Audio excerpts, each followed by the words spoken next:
Ever watch a top 10 list and say to yourself, what the heck were they smoking? But for this list, I've used a complex mathematical algorithm to merge over a dozen reputable top 10s together to create the absolute perfect top 10 list of Nintendo NES games, starting with number 10, DuckTales.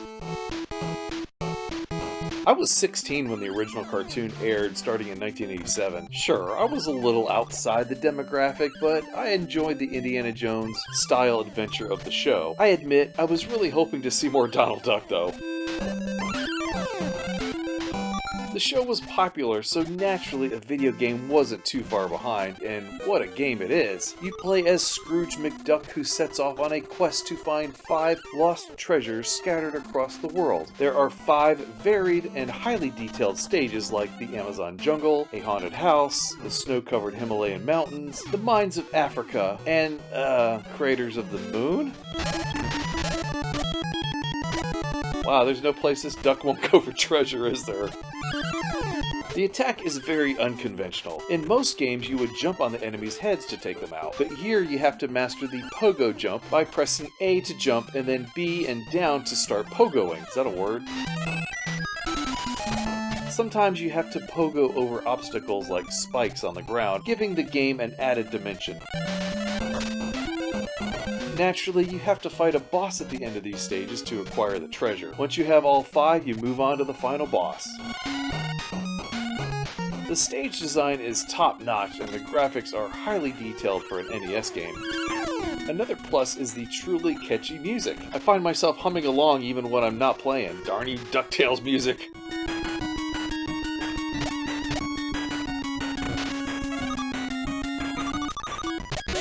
All this adds up to make one of the best Nintendo NES games ever. Number 9, Final Fantasy. So here's the thing, I'm not really that big on RPGs. The amount of time it takes to play and level up in these games is a steep obstacle for me. But for this review, I had to play the game and honestly, I started getting into it. Okay, so I'm not totally opposed to RPGs. I played through Dragon Warrior and Willow for the NES, as well as Dungeon Master for the Atari ST, so I kinda know what's going on. So I get why Final Fantasy would rank in the top 10 NES games. Checking out the manual and wow, this game is huge. The map encompasses several islands with lakes, deserts, forests, castles, dungeons, and of course, monsters. I did battle several different ones and they were no match for my party of, random characters. Shoot, I don't know what I'm doing here, give me a break. At least I figured out how to equip them with weapons and armor. The turn-based battles were kinda cool, but I wish the game would auto-select the next enemy if the one I selected was already defeated. It seems silly for my party to swing at the air. And the monsters? I counted 128 different ones. Holy cow! And then there's also like 40 different weapons and 40 different types of armor, not to mention all the spells and other objects you can acquire. Then I think there's about 18 or so different dungeons. Yikes! So essentially what I'm saying is, if you like RPGs, you might really like this one.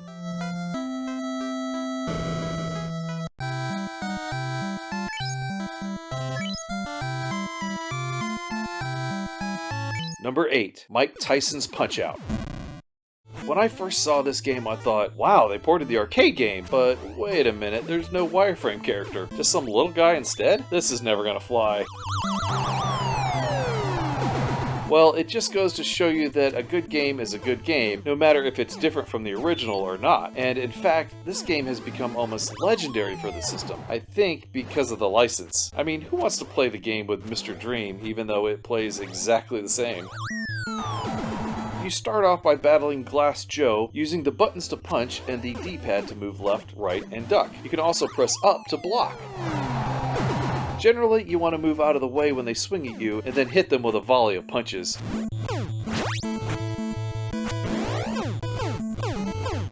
If you can hit them on your own, you might get a star. This will give you a super strong uppercut that is launched with the start button. I like using that at strategic times and knock them down. Unfortunately, winning a bout almost always requires a TKO, which is knocking them down 3 times. It's so annoying when you dominate them only to have them get back up with nearly full power. Ugh. But I did manage to knock this guy out here and he stayed down. That was a first.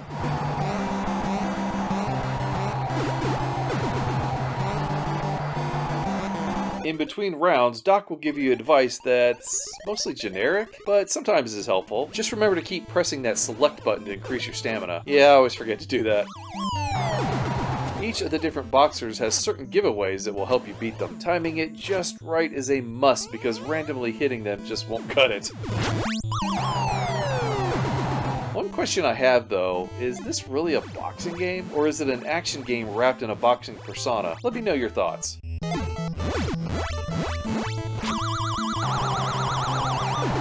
Either way, this is one of my favorites, and I keep coming back to it over and over, even if I've never beaten Tyson. I don't know, maybe one day.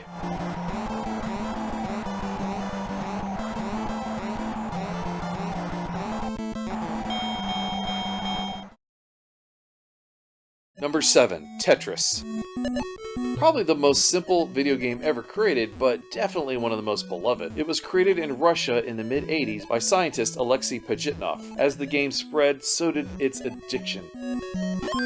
The computer version was licensed by Mirrorsoft, who thought they had also bought the rights to all the other versions like the arcade, handheld, and game consoles. They licensed it to Atari Games, who created the arcade game, and Tengen, who created the Nintendo NES game. Turns out the licenses for those versions were invalid, which is when Nintendo swooped in and licensed it for the Game Boy and NES. And that is why we have 2 versions of Tetris for the system. Now I'm guessing that the placement of Tetris on this list is for the Nintendo version, however, the Tengen version looks and plays superior. Anyway, the basics of Tetris has you attempting to make 10-block lines with 7 different shapes called tetraminos. The A game goes on forever and increases in difficulty. The B game, however, is a little easier and you only need to complete 25 lines. The Tengen version also has a versus mode where you play against the computer, giving this version the edge.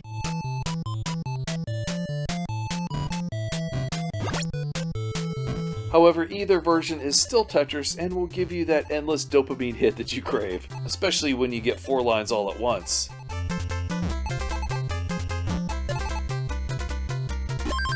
Number 6, Contra.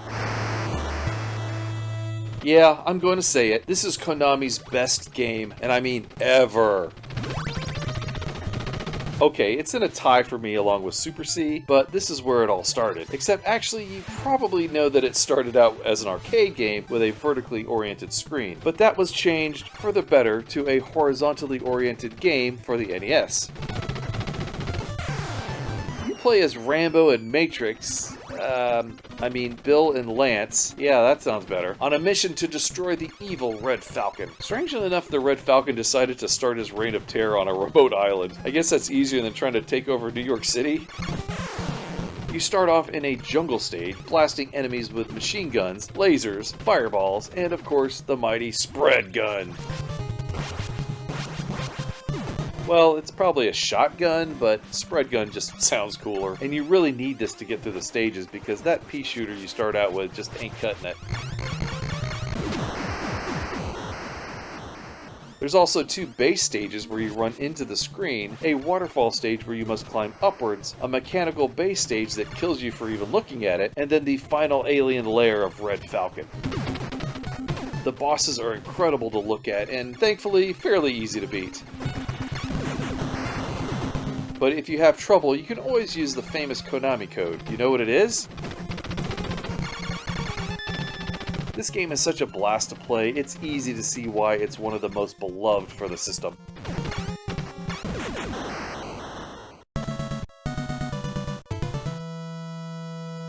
Number 5, Metroid.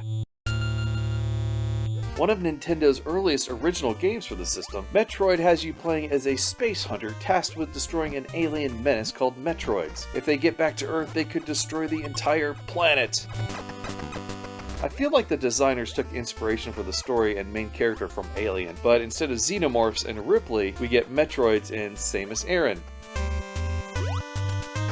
Also, that whole shocking surprise at the end of the game when we learn that Samus is a woman. Well, let's take a look at the manual. It clearly says he is a genetically enhanced cyborg whose body was surgically enhanced, giving him superpowers. So Nintendo was intentionally trying to fool us. The game starts you out with no abilities, and you have to find them to keep going. Like here where you need the missiles to open these doors, or later when you need bombs to blast the floor. There's a ton of backtracking you must do, which I find a little annoying. Enemies are everywhere, and you have to be careful if you want to complete the game, because when you die, it's game over. Thank goodness for Game Genie. Later games would significantly improve on this one, but there's no denying the classic status of the original game.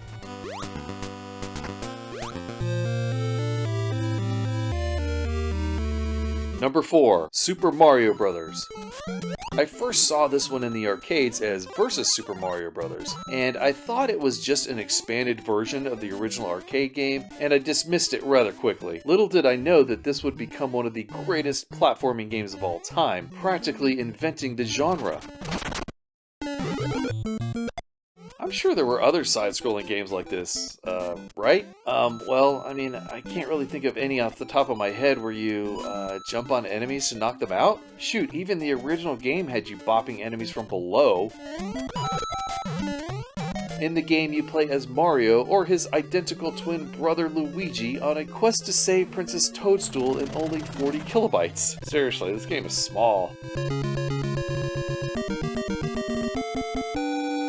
Bop different blocks to reveal mushrooms to make you grow, flowers to give you fireballs, and stars to make you invincible.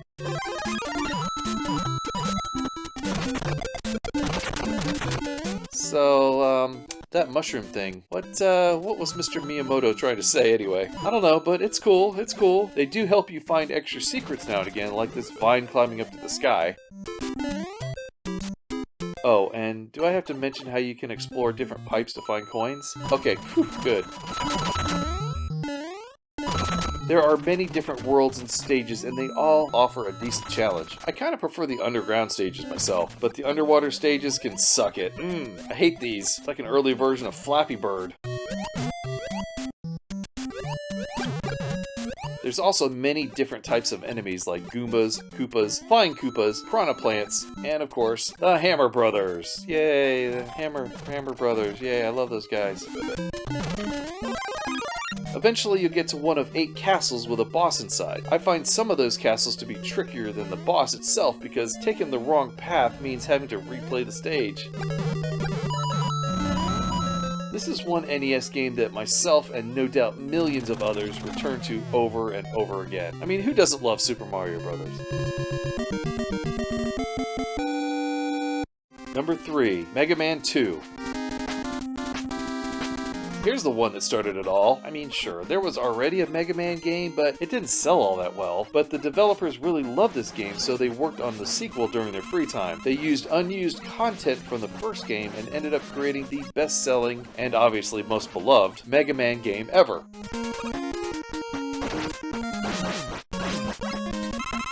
But make no mistake, this game isn't a cakewalk. It is so freaking hard, especially for me who has the reflexes of a 500-year-old tortoise, so getting past the parts that require precise jumping, nah, it just ain't happening for me. Turning on Game Genie helped me enjoy the game quite a bit though.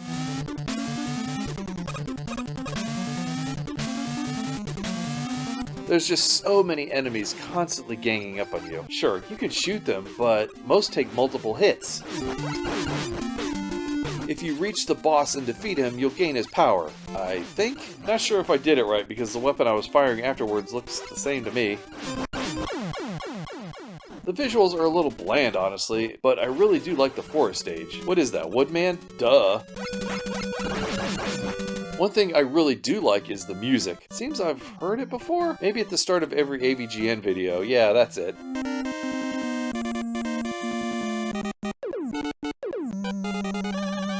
The game is definitely a challenging one, and kudos to you if you can beat it.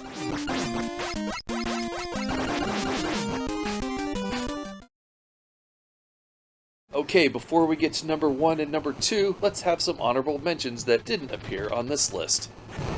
Base Wars, Battletoads, Castlevania, Double Dragon 2: The Revenge, Guerrilla War,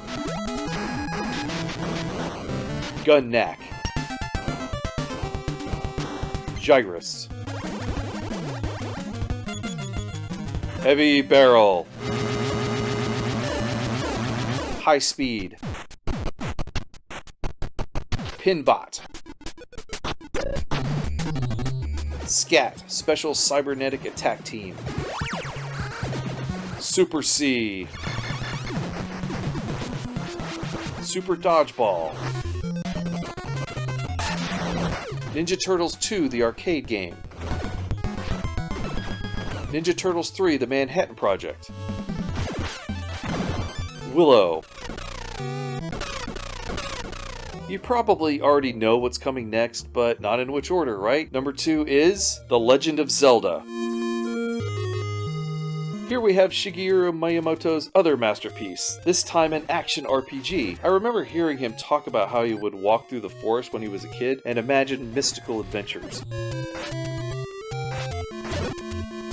In the game, you play as Link, on a quest to recover the Triforce from the evil Ganon. Oh, and, save Princess Zelda. Almost forgot about that.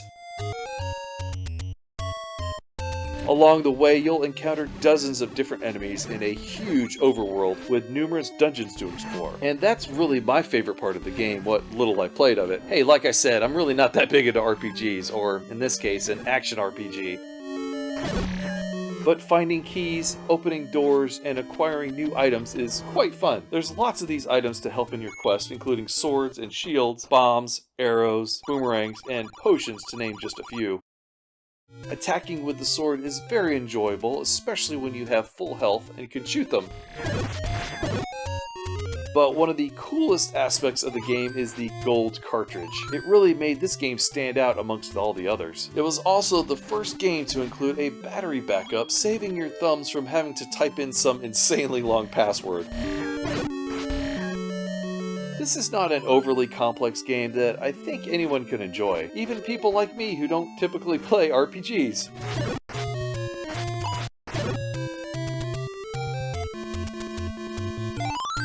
Number 1, Super Mario Bros. 3. You knew it, right? This had to be number 1. Nintendo's instant classic platforming game featuring the most iconic video game character of all time, Mario. Wait, that's his last name too? Okay, yeah, that's always been a little weird. I remember the first time I saw any footage of this game, and it was in the trailer for The Wizard. I thought, how is it we're seeing this game 6 months before its release? Well, it's because it was released in Japan first and then everywhere else later. I guess that helped build the hype, right? Starting the game is a bit of a shock. What is this overworld thing? Doesn't the game just start? Nope. The overworld would become a staple of all future Mario games. It also just makes the game feel more robust. As usual, you smash bricks to find mushrooms and power-ups. But this time, the power-ups are more than just the fire flower. With the right power-up, you can turn into a statue, fly up into the sky, swim with ease, shoot fireballs, and even become a hammer brother. There's also items to find like the warp whistle, the anchor to stop the airship from moving, the P-wing for unlimited flight, the music box to put piranha plants and hammer brothers to sleep, the P-blocks to turn all bricks into coins, and more. One of the greatest improvements, though, is the ability to grab a Koopa shell and throw it at enemies or bricks. This can help you find secrets, coins, or power-ups. Honestly, it's hard to go back to the older games without this. In addition to all that, there are several different worlds to explore, such as the Grasslands, Giant, Sky, Ice, Pipe, and the Darklands. Each have their own distinctive visual style, enemies, and obstacles. There's also bonus stages with different games to play, like cards or slot machine style games. conquering the bosses is far more expanded than the original game. There are mid-bosses where you still traverse a castle, but then to defeat the main boss you have to grab onto an airship. Once you stomp on that Koopling, you'll get a scepter and then float back down to the Mushroom Kingdom.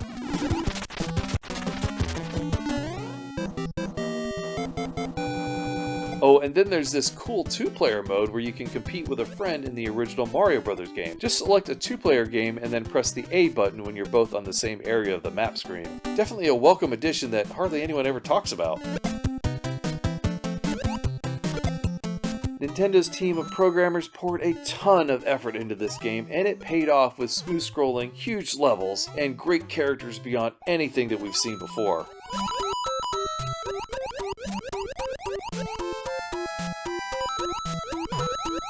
So when someone asks, what's the best game on the Nintendo? The easy answer, Super Mario Bros. 3.